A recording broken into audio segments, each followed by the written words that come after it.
There are no holes barred in going after those within the diaspora whose actions are bound to perpetuate terrorism for us and to the world. At the same time, the government has made it clear that it does not intend to demonize or even isolate the Sri Lanka Tamil diaspora, and that it understands that majority among them had to act as they did, because if not, either they would have been killed or their loved ones who were living in the Vanni or wherever in Sri Lanka might have been killed. The government has also shown keenness to engage in a dialogue with them in the changed atmosphere with a view to harnessing their talents and resources towards the betterment of Sri Lanka, particularly the north and east, which have seen little economic development during the 30 years of conflict. This approach was most eloquently articulated by President Mahinda Rajapaksa during his address to the 65th session of the UNGA in New York recently, when he observed, and I quote, "A great deal has been said by those beyond our borders about our Tamil community. Let me be clear, no nation on earth can wish Sri Lanka's Tamil community more good fortune than Sri Lanka itself. To the misguided few I say, do not allow yourself to become an instrument of division, hate, and violence, to be used as an enabler for hatred to be reborn in another form.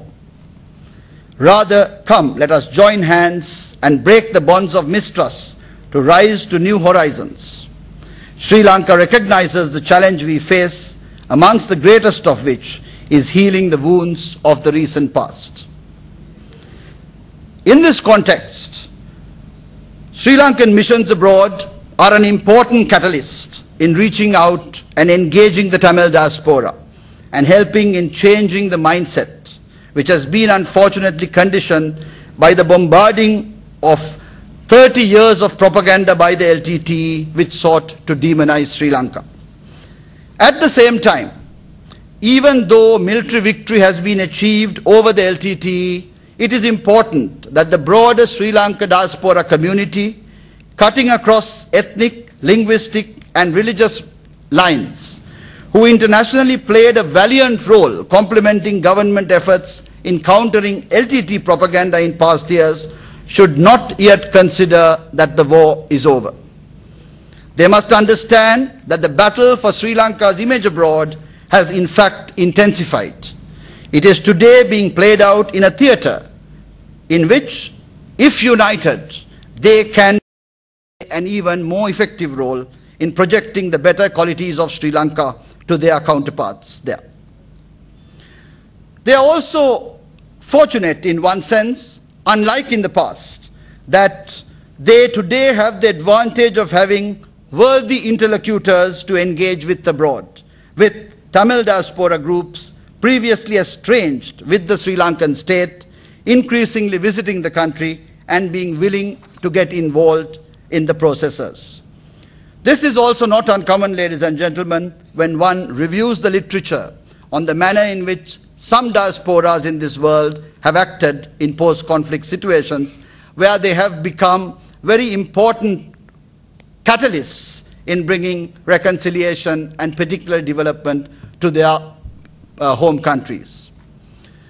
These developments among the diaspora has also in some sense worked itself and worked its way back to the governments in these respective countries which are hosting them, who in the past, while they found diaspora influence a convenient excuse in trying to take on Sri Lanka and to put pressure on Sri Lanka, to today encourage the diaspora's concern to go back home and try to work with their people. Now this, I think, is a very significant development, and even if we can't directly influence these governments concerned, through our influence of the diasporas, through their taking back better stories to their countries and trying to convey them to their host governments, you might find foreign governments realizing that the shift of the pendulum is swinging and might change their own ways. It is inevitable in this context that Western governments will soon have to come to a conclusion as to who speaks for the Tamils of Sri Lanka. Whether it is those in the diaspora who are unrepentant, militant, and continue to articulate a position which is violent,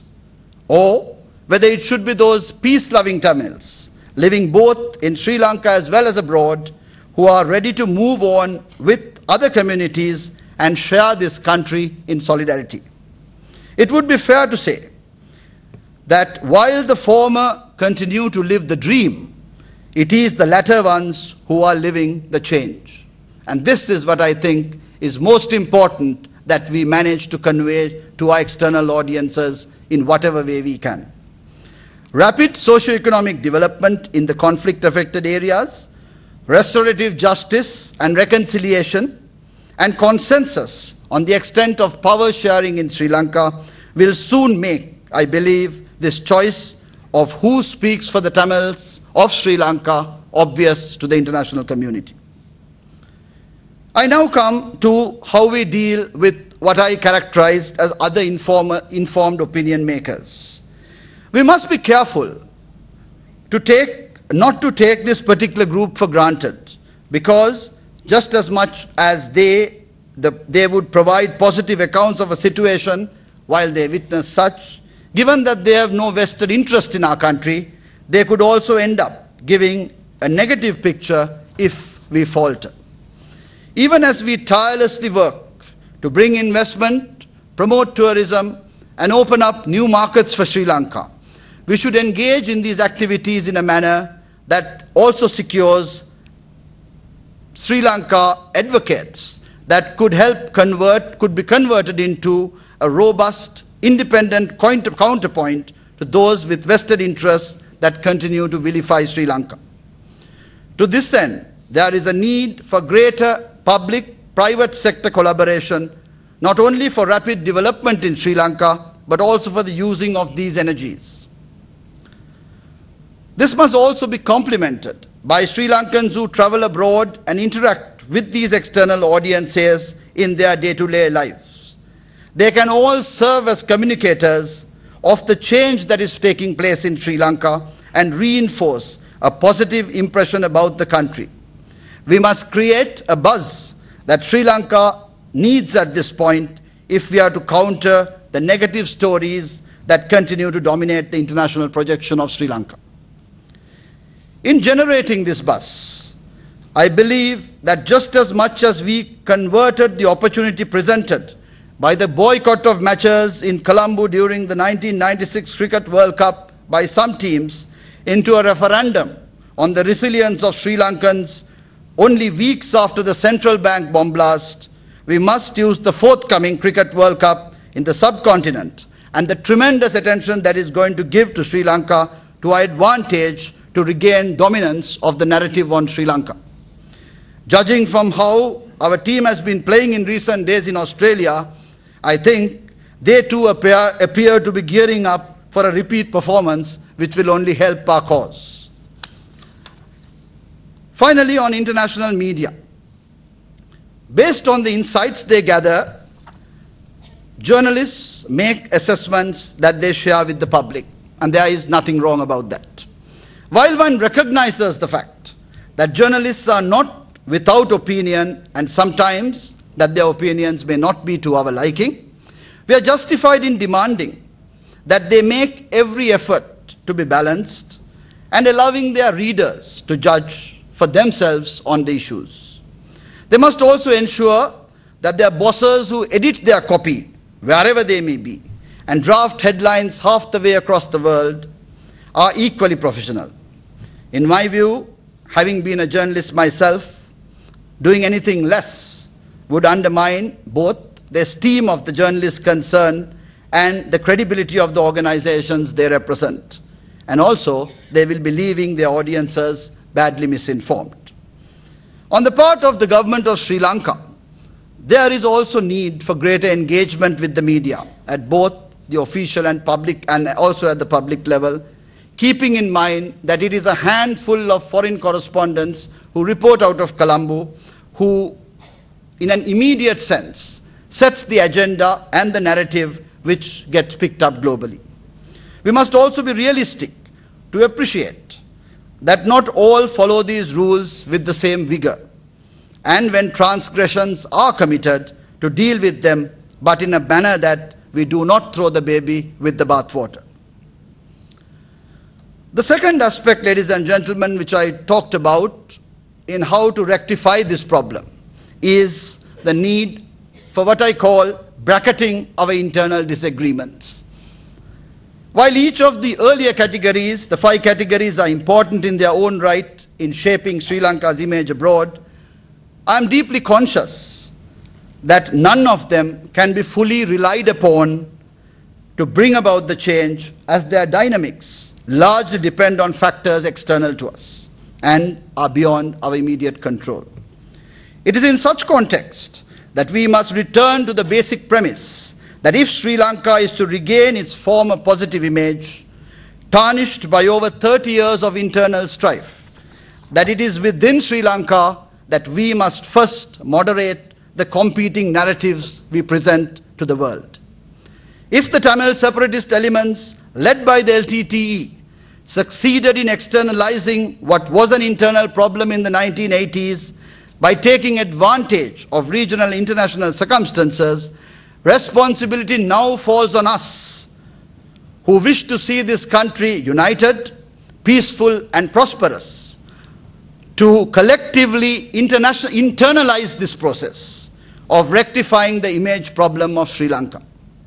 This is not a moment for those who love our country to remain as mere bystanders and spectators. For the opportunity which presents itself today will not be there forever. This window is limited, and if we don't walk through it, if we don't see through it, we are not going to have it there for us forever. I recognize that this is difficult, and there are serious differences of opinion amongst us on some issues, as it should be in any democracy. However, I think it is time that Sri Lanka evolved a consensus and desisted from seeking to exploit domestic issues as foreign policy issues, which will result in Sri Lanka continuing to be vilified abroad. Let us not forget that great nations that have succeeded in forging ahead against many drawbacks are those that have been able to leave domestic issues at the water's edge.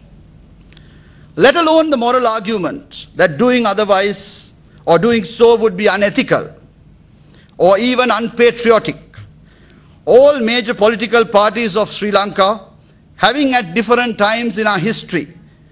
faced international vilification, partly as a result of the opportunism of political opponents who have sought to externalize domestic issues, should be conscious that it is not in their self-interest also to do so. Given that it is, after all, not foreign audiences that elect governments of this country, there is ample empirical evidence to suggest that it has not worked to the advantage of those who have sought to externalize issues. In fact, that it has badly backfired. This is why, in my opinion, it would be preferable for us to identify and bracket issues we disagree on as ones where we need to work harder to reconcile our disagreements, as ones where we need, but at the same time, we need to take a principled position not to allow them to adversely affect the image of Sri Lanka. Ladies and gentlemen, bracketing is not such a fancy concept. It is something we constantly do in our daily lives, between husbands and wives, in our own homes, in our offices, in our cultural, religious organizations. We all the time close ranks on some issues. We decide that some issues can't be solved immediately, and then we take the position that we shall bracket that issue and move on with the rest of it and allow time to try and heal some of those problems and work at that parallelly. That is the idea I share with you, that you